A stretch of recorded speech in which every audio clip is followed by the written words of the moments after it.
नमस्कार. गोष्टींच्या वाड्यावर तुमचं अगदी मनापासून स्वागत. मुलांनो, तुम्ही म्हैस किंवा बफेलो कधी बघितलीये का? हा भारतातला एक पाळीव प्राणी आहे आणि म्हशीचं दूध अगदी चविष्ट असतं बरं का. एके दिवशी पावसात भभो म्हशीची शिंग भिजली. वारा वाहू लागला तेव्हा तिच्या ओल्या शिंगांवर धूळ माती जमली. एकदा एक चिमणी उडत उडत आली. तिच्या चोचीतून एका झाडाचं एक बी भभोच्या शिंगांवर पडलं. त्या बी मधून कोंब आला आणि मग एक रोप तयार झालं. आपल्या शिंगावर उगवलेल्या ह्या झाडाचं भभो काय करेल? तुम्हाला काय वाटतं? गोष्ट ऐकूया का? भभो म्हैस ही गोष्ट लिहिली आहे त्रिपुरारी शर्मा यांनी.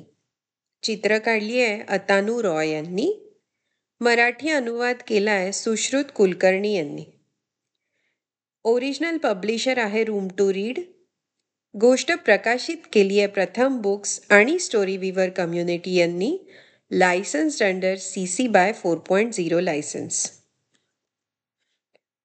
एकदा पावसात भभो म्हशीची शिंग भिजली. वारा वाहू लागला तेव्हा तिच्या ओल्या शिंगांवर धूळ आणि माती जमली. पण भभोनं शिंग काही पुसली नाही. काही दिवसांनंतर एक गंमत झाली. एक चिमणी उडत उडत आली.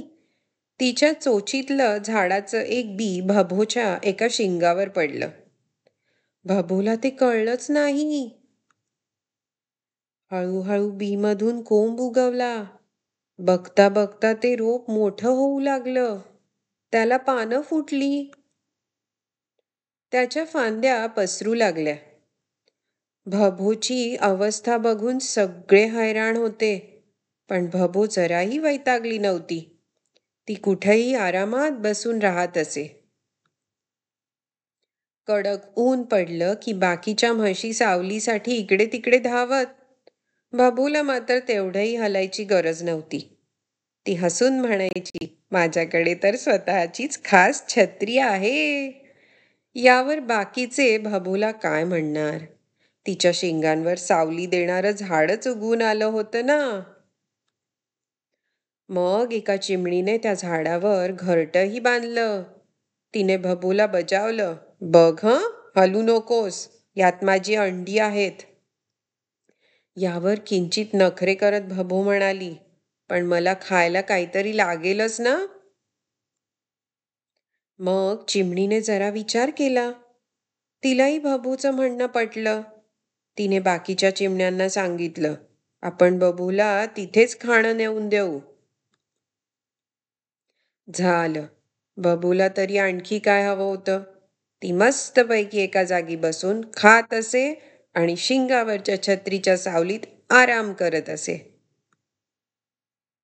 आता तिचा अवतार अगदी बघण्यासारखा झालेला होता.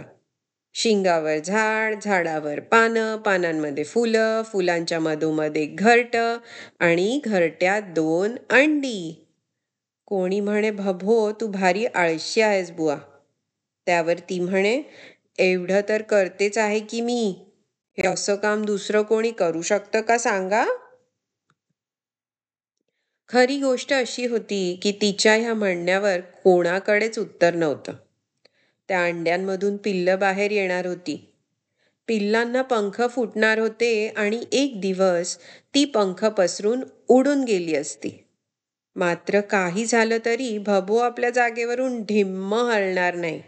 ती तशीच बसून राहील.